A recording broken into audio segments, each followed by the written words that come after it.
सभी स्वाधीनता सेनानियों को सादर नमन करते हैं। उन्होंने अपना सर्वस्व बलिदान कर दिया ताकि हम सब एक स्वाधीन भारत में सांस ले सके। भारत की आजादी हमारे साथ साथ विश्व में लोकतंत्र के हर समर्थक के लिए उत्सव का विषय है। जब भारत स्वाधीन हुआ तो अनेक अंतर्राष्ट्रीय नेताओं और विचारकों ने हमारी लोकतांत्रिक शासन प्रणाली की सफलता के विषय में आशंका व्यक्त की थी। उनकी इस आशंका के कई कारण भी थे। उन दिनों लोकतंत्र आर्थिक रूप से उन्नत राष्ट्र के सीमित था। विदेशी शासकों ने वर्षों तक भारत का शोषण किया था। इस कारण भारत के लोग गरीबी और अशिक्षा से जूझ रहे थे। लेकिन भारतवासियों ने उन लोगों की आशंकाओं को गलत साबित कर दिया। भारत की मिट्टी में लोकतंत्र की जोड़ें लगातार गहरी और मजबूत होती गई।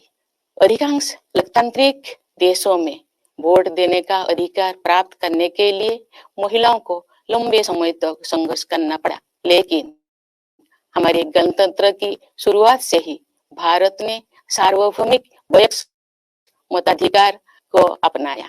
इस प्रकार आधुनिक भारत के निर्माताओं ने प्रत्येक वयस्क नागरिक को राष्ट्र निर्माण की सामूहिक प्रक्रिया में भाग लेने का अवसर प्रदान किया। भारत को यह श्रेय जाता है कि उसने विश्व समुदाय को लोकतंत्र की वास्तविक क्षमता से परिचित कराया। मैं मानती हूँ कि भारत की ये उपलब्धि केवल संयोग नहीं थी। सभ्यता के आरंभ में ही भारत भूमि के संतों और महात्माओं ने सभी प्राणियों की समता व एकता पर आधारित जीवन दृष्टि विकसित कर ली थी। महात्मा गांधी जैसे महानायक के नेतृत्व में हुई स्वाधीनता संग्राम के दौरान हमारे प्राचीन जीवन मूल्यों को आधुनिक युग में फिर से स्थापित किया गया। इसी कारण से हमारे लोकतंत्र में भारतीयता के तत्व दिखाई देते हैं। गांधी जी सत्ता के विकेंद्रीकरण और जनसाधारण को अधिकार संपन्न बनाने के पक्षधर थे। पिछले 75 सप्ताह से हमारे देश में स्वाधीनता संग्राम के महान आदर्शों का स्मरण किया जा रहा है।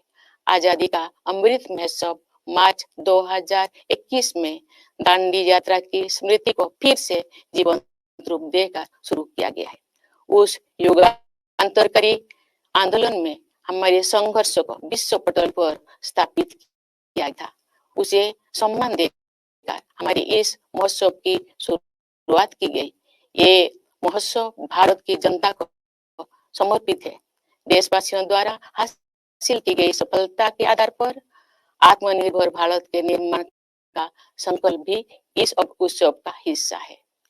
हर आयु वर्ग के नागरिक पूरे देश में आयोजित इस महोत्सव के कार्यक्रम में उत्साहपूर्वक भाग ले रहे हैं। ये भव्य महोत्सव अब हर घर तिरंगा अभियान के साथ आगे बढ़ रहा है। आज देश के कोने कोने में हमारा तिरंगा शान से लहरा रहा है। स्वाधीनता आंदोलन के आदर्शों के प्रति इतने व्यापक स्तर पर लोगों में जागरूकता को देखकर हमारे स्वाधीनता सेनानी अवश्य प्रफुल्लित हुए होते।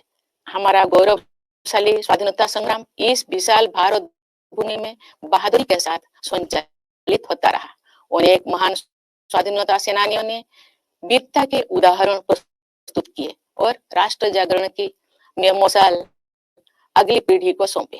अनेक वीर योद्धाओं तथा उनके संघर्षों, विशेषकर किसानों और आदिवासी समुदाय के वीरों का योगदान एक लंबे समय तक सामूहिक स्मृति से बाहर रहा।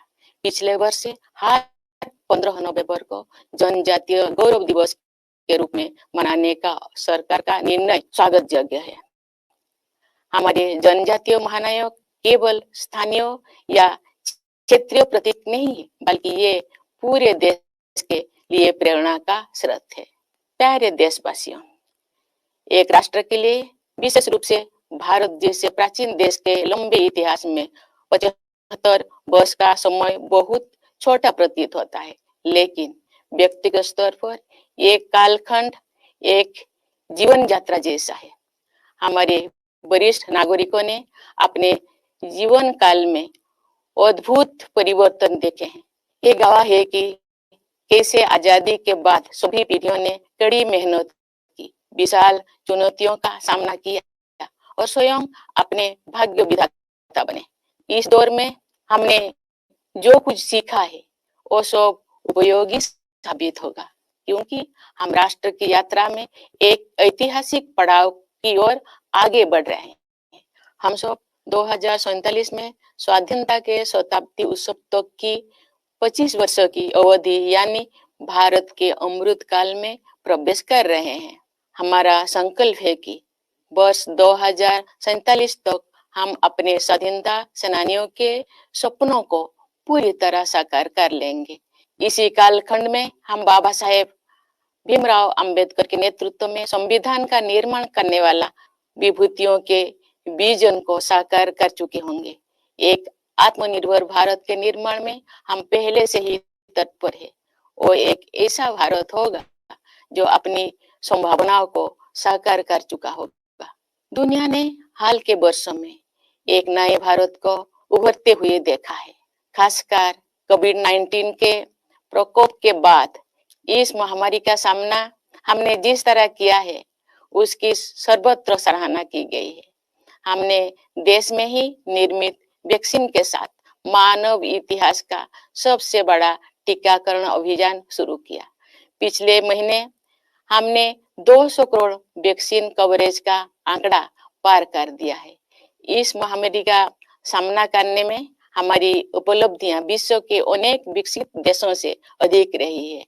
इस प्रशंसनीय उपलब्धि के लिए हम अपने वैज्ञानिकों, डॉक्टरों, नर्सों, पैरामेडिक्स और टीकाकरण से जुड़े कर्मचारियों के आभार हैं। इस आपदा में कोरोना योद्धाओं द्वारा किया गया योगदान विशेष रूप से प्रशंसनीय है। कोरोना महामारी ने पूरे विश्व में मानव जीवन और अर्थव्यवस्थाओं पर कठोर प्रहार किया है। जब दुनिया इस गंभीर संकट के आर्थिक परिणामों से जूझ रही थी, तो भारत ने स्वयं को संभाला और अब पुनः तीव्र गति से आगे बढ़ने लगा है। इस समय भारत दुनिया में सबसे तेजी से बढ़ रही प्रमुख अर्थव्यवस्था में से एक है। भारत को स्टार्टअप इकोसिस्टम का विश्व में ऊंचा स्थान है। हमारे देश में स्टार्टअप्स की सफलता, विशेषकर यूनिकॉर्न्स की बढ़ती हुई संख्या हमारी औद्योगिक प्रगति का शानदार उदाहरण है। विश्व में चल रही आर्थिक कठिनाई के विपरीत भारत की अर्थव्यवस्था को तेजी से आगे बढ़ाने के श्रेय सरकार तथा नीति निर्माताओं को जाता है। पिछले कुछ वर्षों के दौरान फिजिकल और डिजिटल इंफ्रास्ट्रक्चर के विकास में अभूतपूर्व प्रगति हुई है। प्रधानमंत्री गति शक्ति योजना के द्वारा कनेक्टिविटी को बेहतर बनाया जा रहा है।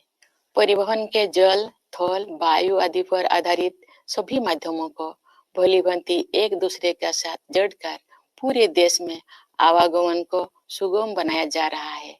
प्रगति के प्रति हमारे देश में दिखाई दे रही उत्साह का श्रेय